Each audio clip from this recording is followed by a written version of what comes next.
Vrasja e Klajdi Bitrit, djalit 23 vjeçar lushnjar në periferi të Ankonës para rreth 2 vitesh, na tronditi të gjithëve.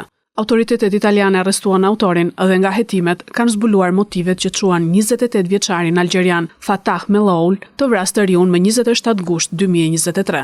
Algjeriani goditi me pushk peshkimi Klajdi Bitrin si shenjë hakmarrje për grushtin që ai dha gjatë konfliktit mes autorit, viktimës, vëllait dhe kushuririt të shqiptarit në një rrugë në zonën e Ankonës. Meloul qelloi për të vrarë, duke çuar në përfundim një plan kriminal që e kishte formuluar në një moment qetësie pas goditjes me grusht nga viktima, thot avokati në arsyetimin e vendimit.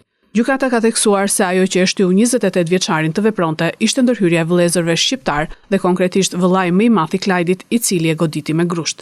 I pandehuri, duke kuptuar se nuk mund të dominonte situatën për shkak se ata ishin më shumë, nuk reagoi dhe u drejtua drejt makinës së tij duke dhënë përshtypjen se po largohej, por kjo ishte vetëm një fasadë, sepse qëllimi i tij ishte krejt i kundërt, thot gjykatësi.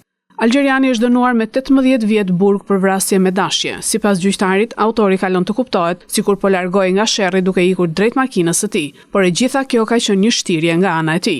Pasi shkoi në makinë, Meloul nxori pushkën e peshkimit dhe qelloi Klajdi Bitrin nga një distancë rreth 2.5 metrash, duke e goditur një gjoks dhe duke e lënë të vdekur në vend. Ata argumentojnë se algjeriani mund të ishte larguar pasi sherrri kishte përfunduar, por ai zgjodhi të vriste të riun. Nuk kishte asnjë situatë rreziku që të justifikonte përdorimin e armës që Meloul kishte në makinë.